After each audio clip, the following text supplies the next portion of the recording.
نبی کریم صلی اللہ علیہ وسلم کی سیرت مبارک محمد عربی آپ کی بک ہے۔ اللہم صلی علی محمد النبی الامی وعلی آلہ وصحبہ وسلم تسلیما۔ پیج نمبر میرے پاس 128 ہے، 128 محمد عربی صلی اللہ علیہ وآلہ وسلم۔ کوئی اور پیج کسی نے اناؤنس کرنا ہے تو بتا دیں۔ 127 ہے۔ چلیے 127 یا 128 ہے محمد عربی کا۔ ہم بڑھتے ہیں۔ پچھلی دفعہ ہم نے پڑھا تھا ہجرت حبشہ کے بارے میں پڑھا تھا، اور حضرت عمر رضی اللہ تعالیٰ عنہ کی اسلام لانے کے بارے میں پڑھا تھا۔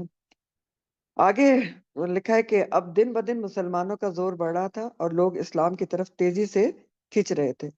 تو کیا قریش ہاتھ پاؤں مار کر بیٹھ رہے؟ نہیں، وہ برابر اس دھن میں رہے کہ کسی طرح مسلمانوں میں پھوٹ ڈال دیں یا جانثاروں کو حضور سے بدگمان کر دیں۔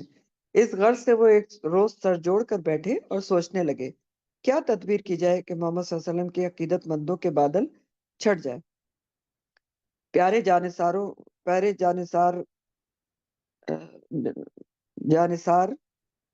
گرد کی طرح اڑ جائیں اور وہ بے بس ہو کر رہ جائے۔ چنانچہ بہت دیر ہو گئی اور وہ سوچتے رہے اور غور و فکر کرتے رہے۔ پھر آخر میں رائے ہوئی کہ محمد صلی اللہ علیہ وسلم کا بائیکاٹ کیا جائے، مکمل بائیکاٹ، یعنی آپ سے اور آپ کے ساتھیوں سے کوئی تعلق نہ رکھا جائے، نہ ان سے کوئی شادی بیاہ کرے، نہ خرید و فروخت کرے، نہ انہیں کھانے پینے کا کوئی سامان دے، اور نہ کسی طرح کا ان سے کوئی لین دین کرے۔ اس رائے کی سب نے تائید کی۔ پھر مزید اطمینان کے لیے ایک تحریری معاہدہ بھی تیار ہوا۔ یہ شہاب بن ابی طالب کا جو معاشرہ تھا اس کا ذکر کیا جا رہا ہے، اور بہت ہی امپورٹنٹ چیز ہے کہ اس میں 3 سال آپ محصور رہے تھے اور بہت سخت ٹائم تھا۔ تو انہوں نے پورا معاہدہ ایک بنایا تھا کہ کس طرح سے بائیکاٹ کیا جائے گا، تو جس میں انہی ناپاک عزائم کا تذکرہ تھا، اور وہ معاہدہ کعبہ میں لٹکا دیا گیا۔ ٹھیک ہے، کیا معاہدہ لکھ کے لٹکایا گیا کہ اب کوئی بھی نبی کریم صلی اللہ علیہ وسلم سے کوئی کسی قسم کا لین دین نہیں کرے گا، کوئی ہر قسم کا سوشل بائیکاٹ ان کے ساتھ کر لیا جائے گا، کھانے پینے کی چیز بھی نہیں دی جائے گی، اور لکھا کے معاہدہ کعبہ میں لٹا دیا کہ یہ ہر ایک اس کا احترام کرے۔ ٹھیک ہے، ہر ایک معاہدے کا پابند رہے، نہ کوئی اس کی خلاف ورزی کرے اور نہ اس کو ہاتھ لگانے کی جرات کرے۔ پھر قریش کے کچھ سردار آل مطلب کے پاس گئے اور بولے اب بس 2 ہی شکلیں ہیں، یا تو محمد صلی اللہ علیہ وسلم کو ہمارے حوالے کر دو کہ ہم اس کو قتل کر دیں، نعوذ باللہ، اس طرح تم کو بھی آرام مل جائے گا اور ہم کو بھی چین نصیب ہو جائے گا، نیز ہم تم کو بہت سا خون بہا بھی دیں گے، اگر اس پر راضی ہو جاؤ تو کیا کہنا، ورنہ ہم تمہارا بائیکاٹ کر دیں گے، پھر نہ تم سے کبھی خرید و فروخت کریں گے، نہ کوئی لین دین۔ نتیجہ کیا ہوگا؟ تڑپ تڑپ کر مر جاؤ گے۔ اب کہو کیا خیال ہے؟ آل مطلب کبھی یہ سوچنے کو بھی تیار نہ تھے کہ آپ کو ان بے رحم ہاتھوں میں دے دیا جائے اور وہ اپنے دل کے ارمان پورے کریں، کہ آپ ہی ان کی آنکھوں کا نور اور دل کا سرور تھے، اور آپ ان کو جان سے بھی زیادہ عزیز تھے۔ چنانچہ انہوں نے قریش کی ان دھمکیوں کی ذرا بھی خیال نہ کیا اور صاف صاف کہہ دیا کہ ہر بات گوارا ہے، پر محمد صلی اللہ علیہ وسلم کو چھوڑنا گوارا نہیں ہے۔ مشرکوں نے بھی کہا کہ تب ٹھیک ہے، آج سے ہم تمہارے دشمن ہیں، تم ہمارے دشمن ہو، اور اب ہم تمہارا محاصرہ کریں گے۔ چنانچہ قریش نے ان کا محاصرہ کر لیا اور بھوکوں مارنے کی مہم شروع کر دی۔ بنی ہاشم چونکہ آل مطلب کے رشتہ دار تھے، اس لیے وہ بھی ان کے ساتھ تھے۔ بس ایک ابو لہب نے بے وفائی کی، یعنی اس نے خاندان کی مخالفت کی اور قریش کی طرفداری کی، کیونکہ یہ خاندان سے بیزار تھا اور ان کو مصیبت میں دیکھ کر پھولا نہ سماتا تھا۔ حتیٰ کہ یہی وہ شخص اول تھا جس نے آل مطلب کا بائیکاٹ کرنے اور ان سے کسی طرح کا لین دین نہ کرنے پر ابھارا تھا۔ محرم کا مہینہ تھا اور نبوت کا 10واں سال تھا۔ ٹھیک ہے، 10 نبوی۔ ابو طالب پورے خاندان کے ساتھ، آپ جو تھے ابو طالب آپ کے چچا، وہ آپ کے ہر حال میں ہم نوا اور ہم خیال اور آپ کے بہت زیادہ سپورٹر تھے نا، تو وہ پورے اپنے خاندان کو لے کے ایک درے میں بند ہو گئے۔ یہی وہ درہ ہے جو بعد میں شہاب ابی طالب کے نام سے مشہور ہوا۔ ٹھیک، یہ لوگ دن رات یہیں پڑے رہتے، نہ کسی سے کچھ تعلق، نہ کوئی لین دین، گویا یہ ایک جیل خانہ تھا جس میں وہ ہمیشہ رہتے اور صرف محترم مہینوں میں اس سے باہر آتے، جبکہ عرب کی ساری جنگیں رک جاتی، لڑائی جھگڑے بند ہو جاتے، ہر طرح کے خطرے جاتے رہتے اور ہر آدمی بالکل آزاد اور بے غم ہو جاتا۔ انہی مہینوں میں حضرت صلی اللہ علیہ وسلم بھی باہر آتے اور پھر دعوت دین میں لگ جاتے، یعنی جو 4 حرام مہینے ان میں باہر آتے تھے۔ حاجی انہی دنوں مکہ میں آتے، تاجر مکہ کے قریبی بازار لگاتے اور تجارت کے سامان لگاتے۔ آپ صلی اللہ علیہ وسلم ان کے پاس جاتے اور ان کو اسلام کی دعوت دیتے۔ بہت ہی درد اور محبت سے فرماتے، اللہ کا دین قبول کر لو، وہ بہت خوش ہوگا، تم پر مہربان ہوگا اور اچھا بدلہ دے گا۔ اگر کفر و شرک سے چمٹے رہے اور اس دین کو ٹھکرا دیا تو وہ ناراض ہوگا اور بہت سخت عذاب دے گا۔ جو لوگ حبشہ میں تھے، ہجرت حبشہ کر کے جا چکے تھے، ان کو اطلاع ملی کہ عمر رضی اللہ تعالیٰ عنہ مسلمان ہو گئے ہیں۔ اس طرح اسلام کے قدم جم گئے ہیں اور اس کی مظلومی اور بے کسی ختم ہو گئی ہے۔ مسلمان اب بے جھجک قریش کو دعوت اسلام دے رہے ہیں اور ان کو ان کی گمراہی پر متنبع کر رہے ہیں۔ مکہ کا کونا کونا اب نور اسلام سے جگمگا رہا ہے، اور نہ صرف مکہ بلکہ بیرون مکہ بھی اس کا ڈنکا بج رہا ہے۔ یہ سن کر وہ خوشی سے بےتاب ہو گئے، اتنے بےتاب کہ انہوں نے حبشہ کو خیر بات کہہ دیا اور واپس مکہ کا رخ کیا۔ مگر مکہ کے قریب پہنچے تو معلوم ہوا کہ مسلمان تو نظر بند ہیں اور قریش کا ان پر انتہائی سخت پہرا ہے، جس کی وجہ سے وہ بڑی تنگی اور مصیبت میں ہیں۔ چنانچہ ایسے میں وہ مکہ کیا جاتے، مجبوراً پھر الٹے پاؤں وہ حبشہ لوٹ گئے۔ درے میں پیارے نبی اور مخلص ساتھی پڑے رہے، 1 مہینہ نہیں، 2 مہینہ نہیں، سال 6 مہینے بھی نہیں، مسلسل 3 سال پڑے رہے۔ 3 سال اس شب ابی طالب کا محاصرہ جاری رہا تھا۔ سوچ کے دیکھیں، کھانا پینا سب بند کیا ہوا تھا، بلائیں امٹ امٹ کر آتی رہی اور سب سہتے رہے۔ بلاخر جب پانی سر سے اونچا ہو گیا تو آپ نے ان ساتھیوں کو بھی ہجرت کی اجازت دے دی۔ چنانچہ مخلص ساتھیوں نے ہمیشہ حبشہ کا رخ کیا اور وہاں پہنچ کر انہوں نے اطمینان کا سانس لیا، اور اب مکہ میں صرف گنے چنے مسلمان رہ گئے۔ جو مسلمان رہ گئے ان پر ایک عرصے تک دشمنوں کا پہرا رہا، جس کی وجہ سے ایک ایک لمحہ ان کے لیے عذاب بن گیا۔ لیکن وہی غیرت اور حمیت سب کچھ ایک طرف، اور آل مطلب کا جوش اور جذبہ ایک طرف۔ اب دیکھیں، آل مطلب مسلمان نہیں ہوئے تھے، لیکن بس یہ کیا تھا، ان کے قبیلے کی اہمیت اور غیرت تھی کہ وہ نبی کریم صلی اللہ علیہ وسلم کا ساتھ دے رہے تھے، یا یہ کہہ لیں کہ اللہ تعالیٰ کا بندوبست تھا۔ بھوک و فاقے کی سختیاں وہ سہتے رہے، مگر آپ پر ذرا بھی آنچ نہ آنے دی اور جی جان سے آپ کی حفاظت کی۔ چچا ابو طالب کی شفقت و محبت بھی قابل دید تھی، وہ آپ کے پیچھے بالکل دیوانے تھے، جیسے ایک شفیق ماں اپنے لخت جگر کے پیچھے۔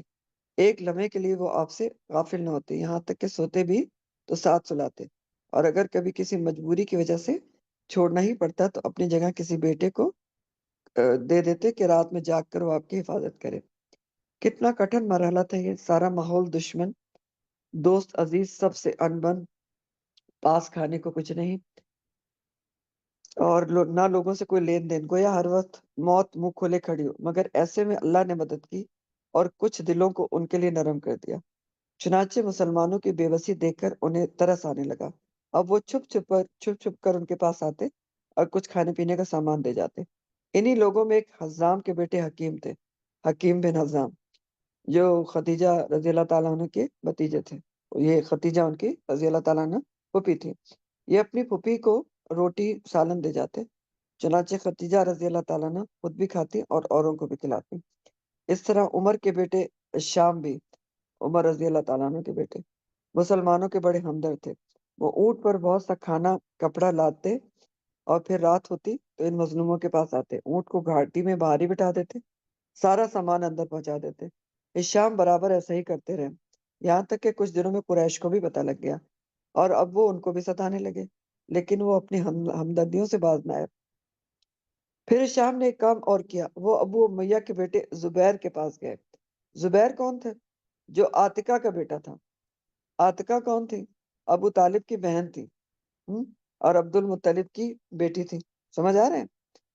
ٹھیک ہے، نبی کریم صلی اللہ علیہ وسلم کی پھوپھی تھی، تو عاتقہ کا بیٹا تھا اور عبد المطلب کا نواسہ تھا۔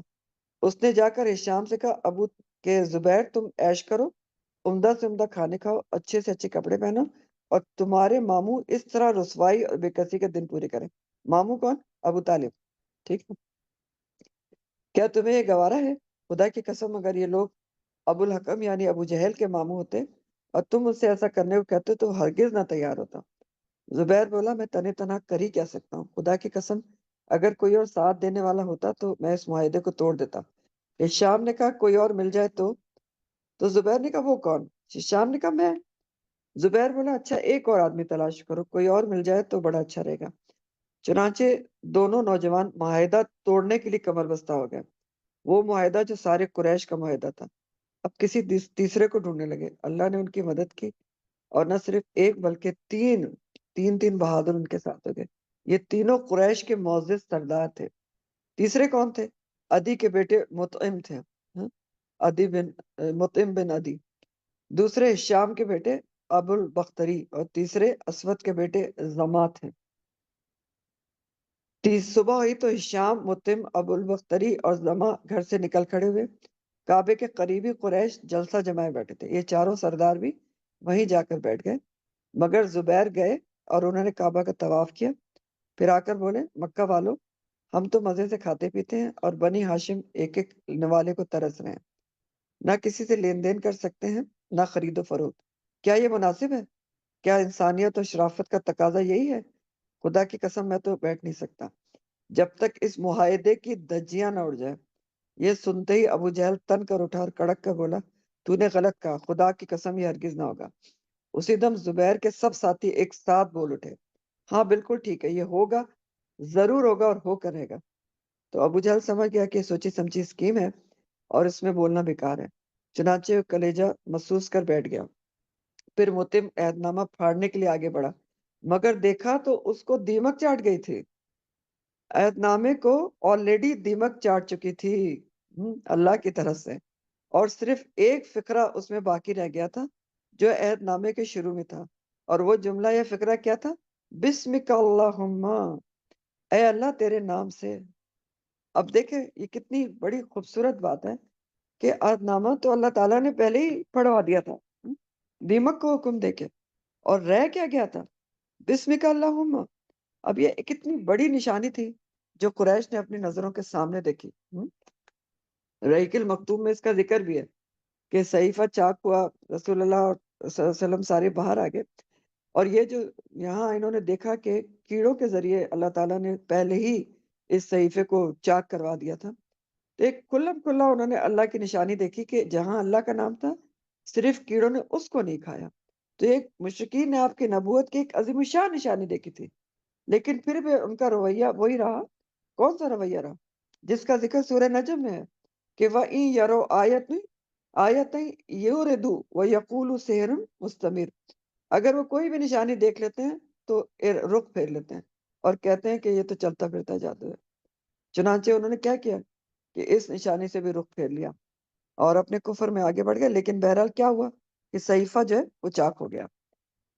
چاک تو اللہ تعالیٰ نے کر دیا تھا، لیکن ان سرداروں نے بھی اس کو چاک کرنے کا اعلان کر دیا۔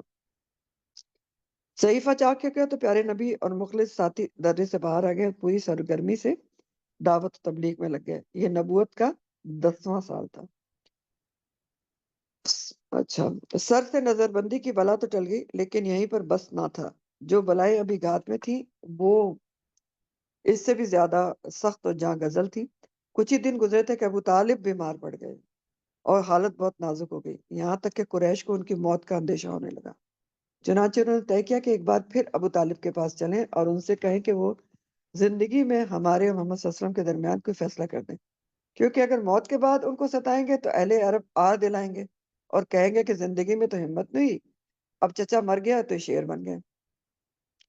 غرض ابو طالب بستر مر کر پڑے آخری سانس لے رہے تھے کہ اسی وقت قریش کے کچھ سردار پہنچے اور بولے ابو طالب، ہمارے دل میں آپ کا کیا مقام ہے اس سے آپ بے خبر نہیں، ہماری تمنا ہے کہ بھتیجے کے بارے میں آپ انصاف کریں اور اس سے کہہ دیں کہ نہ وہ ہمارے دین کو کچھ کہے نہ ہم اس کے دین کو کچھ کہیں۔ چنانچہ ابو طالب نے پیارے نبی کو بلوایا اور آپ کے سامنے قریش کی بات رکھی کہ یہ سب کچھ سن کر آپ نے فرمایا کہ آپ لوگ صرف ایک فقرہ کہہ دیں اور بس، میں اور کچھ نہیں چاہتا۔ قریش نے کہا کہ کیا ہے فقرہ، بتاؤ۔ تو آپ نے کہا لا الہ الا اللہ۔ یہ سنتے ہی قریش غصے سے تل ملا اٹھے اور آپس میں یہ کہتے ہوئے چل دیے، اٹھ کر چلے گئے کہ یہ شخص تو تمہاری بات ماننے کا نہیں ہے، اب اس کے ساتھ جو کچھ کر لو معذور ہو۔ تو اس کے بارے میں آپ کو پتا ہے کہ آیات بھی نازل ہوئی ہیں اور وہ میں آپ کو پڑھ کے سناتی ہوں اس واقعے کے اوپر، کہ یہ جب ابو طالب کے خدمت میں آئے تھے اور ابو طالب نے آپ سے کہا اور آپ نے کہا کہ صرف لا الہ الا اللہ پڑھ لو، تو انہوں نے اپنی راہ لی، انہوں نے کہا کہ اب جو بھی ان کے ساتھ کرو گے تو وہ صحیح ہے. تو اس کے بارے میں سورہ سوات کی آیات نازل ہوئی ہیں. سورہ سوات والقرآن ذی الذکر بل الذین کفروا فی عزت و شقاق کم اہلکنا من قبلہم من قرن فنادوا ولات حین مناص وعجبوا ان جاءہم منذر منہم وقال الکافرون ھذا ساحر کذاب اجعل آلہۃ الہ واحدہ ان ھذا لشیء عجاب وانطلق الملأ منهم ان امشوا واصبروا على آلهتكم ان هذا لشيء يراد ما سمعنا بهذا في ملة الآخرة ان هذا الا اختلاق. ترجمہ یہ ہے کہ سوات قسم ہے نصیحت میرے قرآن کی، بلکہ جنہوں نے کفر کیا انہوں نے کیا کیا کہ ضد اور اناد میں انہوں نے منہ پھیرا. عزت و شقاق، ہم نے کتنی ہی قومیں ان سے پہلے ہلاک کر دی اور وہ چیختے چلاتے رہ گئے جبکہ بچنے کا وقت نہ تھا. اور انہیں تعجب اس بات پر تھا کہ ان کے پاس انہی میں سے ایک ڈرانے والا آ گیا. کافر کہتے ہیں کہ جادوگر ہے، بڑا جھوٹا ہے. کیا اس نے سارے معبودوں کی جگہ بس ایک ہی معبود بنا ڈالا؟ تو یہ تو بڑی عجیب بات ہے. اور ان کے بڑے یہ کہتے ہوئے چلے گئے کہ اپنے معبودوں پر ڈٹے رہو، یہ ایک سوچی سمجھی اسکیم ہے. ہم نے کسی اور ملت میں یہ بات نہیں سنی، یہ محض گڑی ہوئی بات ہے. تو یہ اسی واقعے پر آیات کا نزول ہوا تھا کہ سردار جو ہے وہ یہ کہتے ہوئے چلے گئے. جب وہ چلے گئے تو آپ نے چچا سے فرمایا، اب آپ نے کوشش کی کہ چچا جو ہے مرنے سے پہلے ایمان لے. آپ نے فرمایا کہ چچا ایک فقرہ کہہ دیجئے کہ قیامت کے دن میں آپ کے حق میں گواہی دے سکوں. میرے مہربان چچا صرف لا الہ الا اللہ کہہ دیجئے. چچا نے جواب دیا، اہل عرب تانے دیں گے اور کہیں گے کہ ابو طالب تو موت سے ڈر گیا. بھتیجے اگر یہ اندیشہ نہ ہوتا میں تیری بات ضرور مان لیتا. پیارے نبی صلی اللہ علیہ وسلم کو چچا سے بہت محبت تھی، آپ کے دل میں ان کی بڑی چاہ تھی، چنانچہ آپ ان کے لیے دنیا کی کامیابی چاہتے تھے، وہاں آخرت کی سرخروئی کے بھی متمنی تھے. وہ اسلام نہیں لائے تو آپ تڑپ کرے گئے، دل کو بہت سخت چوٹ لگی، پھر حسرت و غم میں آپ گلنے لگے. آپ کا یہ حال ہوا تو خدا کی طرف سے وحی نازل ہوئی کہ انک اللہ تہدی من احببت ولکن اللہ یہدی من یشاء. سورہ قصص کی آیت ہے، تم جس کو چاہو ہدایت نہیں دے سکتے، اللہ ہی جس کو چاہتا ہے ہدایت دیتا ہے. اس طرح ابو طالب مر گئے. ہاں، وہی ابو طالب جو آپ کا سہارا اور مددگار تھے، آپ کے مونس اور غم گسار تھے. اب ابو طالب ایمان نہیں لائے تھے لیکن آپ کی بھرپور مدد کی تھی. تو اس معاملے میں ایک آدھ نبی کریم صلی اللہ علیہ وسلم سے مروی حدیث ہے کہ آپ نے کہا کہ کیونکہ انہوں نے بہت میری مدد کی تو مجھے امید ہے کہ ان کو سب سے ہلکا ترین عذاب دیا جائے گا، اور دوزخ کے سب سے جو اتھلا درجہ ہے، یعنی ایک تو گہرا ہے نا، ایک سب سے جو سپرفیشل ہے، اس میں ان کو رکھا جائے گا وغیرہ وغیرہ. لیکن اللہ تعالیٰ بہتر جانتے ہیں کہ کیا کریں گے. لیکن بہرحال وہ ایمان نہیں لائے تھے لیکن سپورٹر بہت بڑے تھے، تو ان کی بہرحال ڈیتھ ہو گئی. اور آپ صلی اللہ علیہ وسلم اب قریش کی بے رحمیوں کا نشانہ بننے کے لیے تنہا رہ گئے. پھر اس ثانیہ کو ابھی کچھ ہی دن ہوئے تھے کہ ایک دوسرا ثانیہ آپ کا جگر چیر گیا. وہ ثانیہ کیا تھا؟ بی بی خدیجہ رضی اللہ تعالیٰ عنہ کی وفات ہو گئی. ہاں، وہی خدیجہ جو آپ کی باوفا بیوی، آپ کے دکھ درد کی شریک تھی، بہت بڑی سپورٹر تھی نا. ہاں، وہی خدیجہ جو آپ کے لیے پیار و محبت کا دریا اور شفقت و دل سوزی کا مجسمہ تھی. وہی خدیجہ جنہوں نے سدا آپ کی شخصیت کو سینے سے لگائے رکھا اور عشق و عقیدت کی آنکھوں میں بٹھائے رکھا. وہی خدیجہ جنہوں نے پہلے دن سے آپ کا ساتھ دیا، مایوسی میں ڈھارس بندھائی، اداسی میں سکون پہنچایا اور پھر اسی حال میں جان دے دی. اب یہ بھی ذرا، جتنے بھی خدیجہ رضی اللہ تعالیٰ عنہ کے لیے الفاظ بیان ہوئے ہیں تو وہ بیویوں کے لیے اس میں بہت زیادہ اسباق ہیں. کہ باوفا بیوی کون ہوتی ہے؟ جو دکھ درد میں شریک ہو.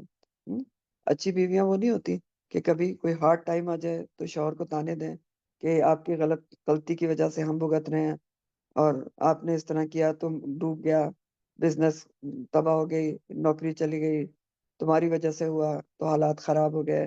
اچھی بیویاں تو ایسی نہیں ہوتی، وہ دکھ درد کی شریک ہوتی ہیں، مایوسی میں ڈھارس بناتی ہیں، اداسی میں سکون پہنچاتی ہیں. تو بہرحال حضرت خدیجہ کی جس وقت انتقال ہوا تھا تو ان کی عمر 65 ایئرس تھی، 65 سال تھی. تو وہی خدیجہ رضی اللہ تعالیٰ عنہ جو رب پر سب سے پہلے ایمان لائی، وہی خدیجہ جن کو رب کے ہاں خود رب نے سلام کہلایا. اور جنت میں موتیوں کے محل کا مزدہ سنایا تھا۔ یہ حدیث میں نے آپ کو سنائی تھی نا کہ جبرائیل علیہ السلام نے آ کے آپ سے کہا تھا کہ دیکھیں وہ خدیجہ رضی اللہ تعالیٰ عنہ آ رہی ہیں، آپ ان کو کہیں کہ ان کا رب ان کو سلام کہتا ہے اور جنت میں موتیوں کے محل کا مزدہ سناتا ہے۔ اللہم اجعلنا منہم۔ ابو طالب اور خدیجہ کی موت کیا تھی؟ ایک سہارا تھا جو ٹوٹ گیا اور ایک قلعہ تھا جو ڈھہ گیا۔ لیکن اب تو اسلام مکہ سے باہر پھیلنا شروع ہو گیا تھا۔ اب ناممکن تھا کہ مشرکوں کی پھوکوں سے یہ چراغ گل ہو جاتا، چاہے وہ کم ہو یا زیادہ، کمزور ہو یا زورآور۔ یہ اللہ کا فیصلہ تھا، چاہے کافر کتنے ہی جزبز ہوں۔ واللہ متم نورہ ولو کرہ الکافرون۔ چلیے تھوڑا سا اور کر لیتے ہیں۔ نازک مرحلے کے عنوان سے ہے، کافروں نے بہت کوشش کی کہ محمد صلی اللہ علیہ وسلم اسلام کی دعوت دینا بند کر دیں، لیکن انہیں ذرا بھی کامیابی نہ ہوئی۔ اسلام کا چراغ گل کرنے کی مسلسل کوشش اور پھر مسلسل ناکامی دشمنوں کے لیے ایک المناک سانحہ تھا۔ عقل حیران تھی کہ کیا کریں، آپ کے مقابلے میں کون سی چال چلیں، لیکن افسوس ابو طالب جا چکے تھے۔ ہاں وہی ابو طالب جو آپ کا سہارا اور مددگار تھے، بلاؤں کے طوفان میں ایک محکم دیوار تھے اور جو پورے قبیلے کا شیرازہ اور سارے خاندان کا گلدستہ تھے۔ کیا انہی کی بدولت لوگ آپ کی تحریک سے وابستہ اور دل و جان سے آپ کی حمایت پر کہ انہی کی بدولت لوگ آپ کی تحریک سے وابستہ اور دل و جان سے آپ کی حمایت پر کمر بستہ تھے۔ اب تو میدان خالی تھا، راستہ ہموار تھا، دل کا بخار نکالنے کے لیے موقع سازگار تھا۔ اب نرمی اور رحمدلی کا کیا سوال، اب تو ظلم و ستم کے تیر جھونکے تھے اور بغض و عناد کے بھڑکتے ہوئے شعلے۔ اب آپ کو ستانے میں ہر ایک شیر تھا اور ذرہ برابر بھی رعایت سے کام لینے کے لیے تیار نہ تھا۔ انتہا یہ کہ ایک روز آپ کعبہ میں نماز پڑھے تھے کہ ایک بدبخت کو شرارت سوجی اور اس نے آپ پر بکری کی اوجڑی لا کر ڈال دی۔ رحمت عالم کی طرف سے اس بدتمیزی کا کیا جواب تھا؟ کیا اس ظالم کو برا بھلا کہا، کوئی بد دعا دی؟ نہیں، صرف اتنا فرمایا، آل مناف پڑوسی کے ساتھ کیسا سلوک ہے یہ؟ ایک دفعہ آپ کہیں جا رہے تھے، کسی بخت نے سر مبارک پر خاک ڈال دی تو آپ اسی حال میں گھر آئے۔ بیٹی فاطمہ نے یہ دیکھا تو دوڑ کر پانی لائیں، سر کو دھونے لگی، وہ پانی گرا رہی تھی اور اس میں گرم گرم آنسو بھی ملا رہی تھی۔ باپ کی مظلومی ان کا جگر چیر رہی تھی، اور قریش کی بدسلوکی دل کو تڑپا رہی تھی، اور آپ ان کو تسلی دے رہے تھے، بیٹی رو نہیں، خدا تمہارے باپ کی مدد کرے گا۔ دیکھیں ان سارے چیزوں میں کتنے اسباق ہیں کہ دین کے لیے نبی کریم صلی اللہ علیہ وسلم نے کتنی مشکلات اٹھائی ہیں۔ ٹھیک، آپ دیکھیں یہی تو سارا سبق ہے، یہ دل میں اترنے والی چیزیں ہیں ساری، کہ آپ نے اتنی ہر قسم کی تکلیف صحیح ہے، جسمانی، روحانی، دلی تکلیف، ٹھیک ہے، ہر قسم کی تکلیف، ہر قسم سے آپ کو ستایا گیا، تو کیا آپ نے دین کا راستہ چھوڑ دیا یا آپ کے گھر والوں نے دین کا راستہ چھوڑ دیا؟ نہیں، یہ آپ کی جو استقامت تھی اسی کی وجہ سے تو دین ہم تک پہنچا ہے نا۔ انسان تھے ہماری طرح کے، فرشتے نہیں تھے نبی کریم صلی اللہ علیہ وسلم، انسان تھے، ٹھیک، لیکن کیا کیا کیا انہوں نے؟ تو چلیں، ہم تو ان کے خاک پاہ بھی نہیں ہیں، لیکن کچھ تو سبق سیکھنے کے لیے ہمارے لیے بھی باتیں، کہ دین کی راہ میں دین پر چلتے ہوئے، دین سکھاتے ہوئے، دین سیکھتے ہوئے، دین کے جو احکامات ہیں ان پر چلتے ہوئے تو مشکلات آتی ہیں، تو کیا ہمیں دین کا راستہ چھوڑ دینا چاہیے فوراً کہ نہیں بس بہت مشکل آ گئی، میرے اندر تو دم نہیں ہے، میں تو کمزور ہوں اور دنیا میں بھی رہنا ہے، انہی لوگوں کے ساتھ رہنا ہے، تو پھر دنیا داری بھی تو نبھانی ہے، خاندان تو نہیں چھوڑ سکتے، وغیرہ وغیرہ وغیرہ۔ اور ابو لہب کا کیا رنگ تھا؟ ابو طالب کی وفات ہوئی تو وہ کچھ دنوں تو خاموش رہا، پھر پہلے سے بھی زیادہ بے دردی سے ستانے لگا۔ اس نے اور اس کی بیوی نے تو اتنا تنگ کیا کہ خدا کی پناہ، ناک میں دم کر دیا۔ اسی لیے آپ دیکھیں نا، قرآن میں واحد شخص ہے ابو لہب جس کا نام لے کے سورہ اتری نا، تبت یدا ابی لہب وتب وما اغنی مالہ ما کسب۔ اور ابو جہل کا کیا انداز رہا، وہ تو رات دن گھات میں رہتا، کبھی اواشوں کو پیچھے لگا دیتا اور وہ خوب ستاتے، کبھی گنڈوں کو اشارہ کر دیتا اور وہ اپنی بدتمیزیوں کا مظاہرہ کرتے، کبھی کچھ کمینوں کو لے کر بیٹھ جاتا۔ جب آپ نماز پڑھنے آتے یا طواف کا ارادہ کرتے تو وہ وقت آپ کو مارنا چاہتے اور آپ کے قتل کی اسکیم بناتے۔ حضرت ابو بکر رضی اللہ تعالیٰ ان کو روکتے اور ان کی حرکتوں پر بیزاری اور نفرت کا اظہار کرتے، بہت ہی حسرت کے ساتھ کہتے، کیا کسی کو محض اس بات پر قتل کرو کہ وہ کہتا ہے میرا رب اللہ ہے، حالانکہ وہ اللہ کے پاس سے واضح نشانیاں بھی لے کر آئے۔ نتیجے میں ابو بکر بھی ان کی اذیتوں سے نہ بچ پاتے، اب چاروں طرف سے ٹوٹ پڑتے، اور بے تحاشا مارتے کہ آئندہ ہونٹ ہلانے کی بھی جرات نہ کریں۔ یہاں بھی سبق ہے کہ جو دین کے آپ کے ساتھی ہوتے ہیں نا، ان کو بھی مضبوط ہونا چاہیے کہ وہ آپ کے سپورٹر بنے۔ یہ نہیں کہ وہ بھی آپ کو اس قسم کے مشورے دیں کہ فار دا ٹائم بینگ تم دین پہ چلنا چھوڑ دو، گھر والوں کے ساتھ تم نے رہنا ہے اور انہی کے ساتھ گزارا ہے، چلو تھوڑا صبر سے کام لو وغیرہ وغیرہ۔ تو بہرحال وہ اپنی ناپاک حرکتوں کو پوری آزادی سے انجام دے سکے، مگر ابو بکر کب ماننے والے تھے؟ وہ جانتے پوچھے اپنی جان خطرے میں ڈال دیتے، کیونکہ ان کو اپنی جان سے زیادہ آپ صلی اللہ علیہ وسلم کی جان پیاری تھی۔ پھر ماننے کا سوال بھی کیا تھا کہ دوست کے لیے ہر چوٹ ان کے لیے آرام جان اور باعث تسکین و اطمینان تھی۔ اور آپ کا کیا حال تھا؟ آپ بہت ہی درد و حسرت کے ساتھ بار بار فرماتے، خدا کی قسم جب تک ابو طالب زندہ رہے تو قریش نے مجھ کو کبھی نہ ستایا۔